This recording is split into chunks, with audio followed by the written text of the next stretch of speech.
e le lo fai tau ina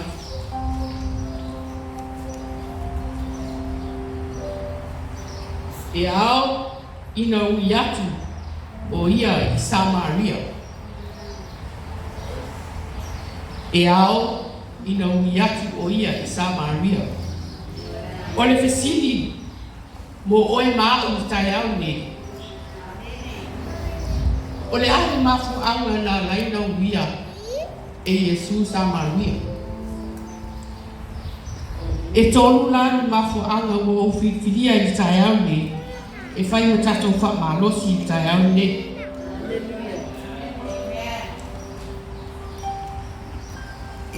o le mafu anga mo mua na uia i Yesu i Samaria ina ia soloia i lalo pao ki vai a ina. Au mananga atu Yesu mano na au soo i kanileia. Ona o lea na au soo Yesu i taile ai i whaatau me ai. Ai ui atu Yesu i tawhtafa i Samaria. Ona tau atu lea Yesu i hunga ni vai eni. Ona malo o ai lea. Au malo a Yesu an watu le fafine Samaria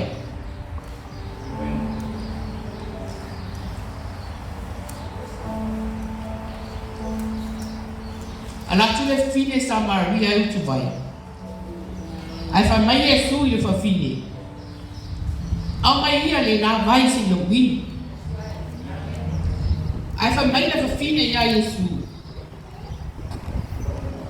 e wa o Samaria o oio le itai tatou te ino ni le ia Samaria e le mawhai o na whea ia mea Samaria mai itai o mai la whawhine ia Yesu o oio o le itai a wa o Samaria e le mawhai o na whea ia mea Samaria mai itai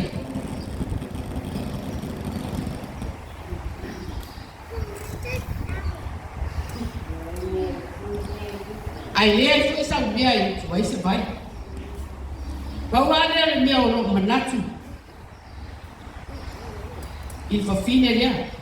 O mea lātou. O le lātou vai eni. O le vai eni a Iakopo. Lo lātou tamā. Tau mawhai lava le whawhine i whamanatu mai. Mea o le tuanai. Ai wha mai paulo. Whaangalo ia mea o tuanai. Ai mo e kuno wa e mo le na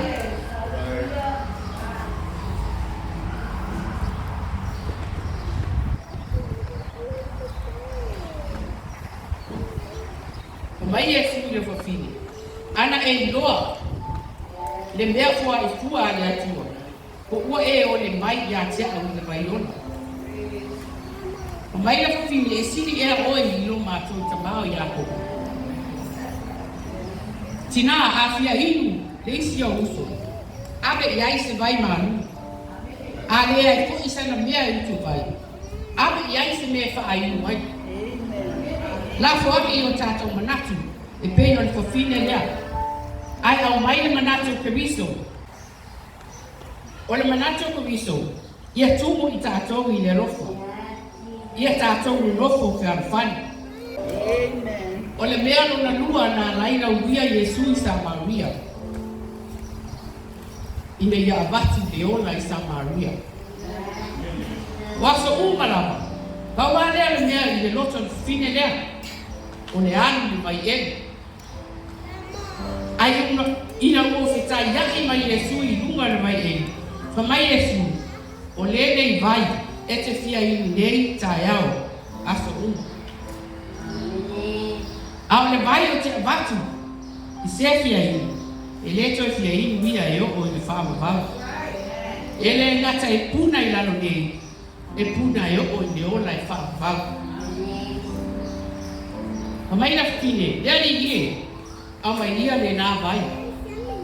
Ina ia o le toi fia ini, pa mai e su le whawhine.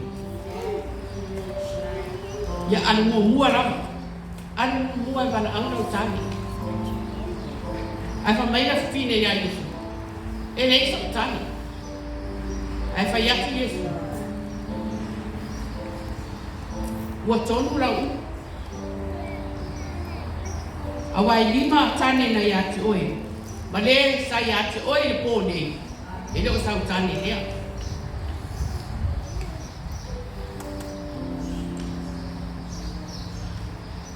Tina. A le aise.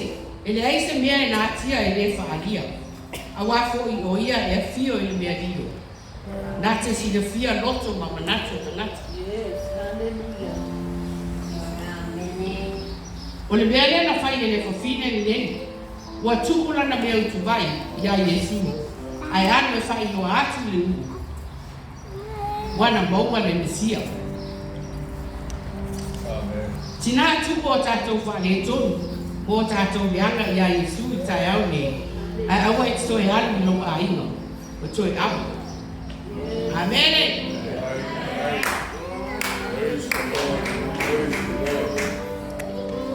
Lona tonu. Ina ia nā tau tā kuai male i loa. Ina ia nā tau tā kuai male i loa. O mai na whawhine ia Yesu. O mātou ta māsa mātou ta kuai nene maua. Ai wha mai Yesu i le whawhine. E iai taimi tau ta tā kuai iai le tamaa male i loa. Tinao lau ta kuai inga i le atua i le se mea na on whātau. E leo se mea na ona e saunga a sasa se i loa mai oe e tangata o e saunga roto. O le mea lea na whai e le whawhine sa Maria lea. Na ona haru nawa i le vai e e mata mata i maunga e tāpua i ai o la tau tama. Na ona whātau. Ai whai mai e su i le whawhine.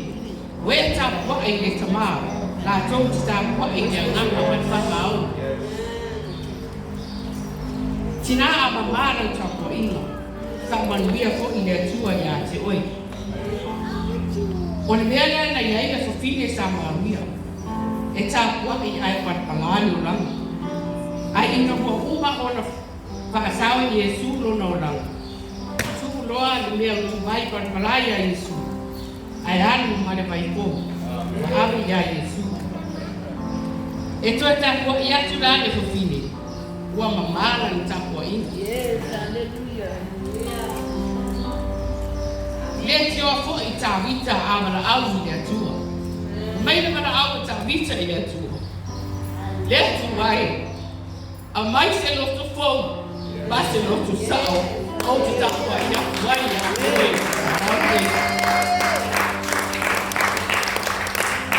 Na tāpua i le atua i se mea fo. Tu ese le mea tu aisa e utu pai ai. Le teno tei. Ai mana au i le atua i se mea fo. E utu pai ai ta au ne. Tapuai, walo iloa.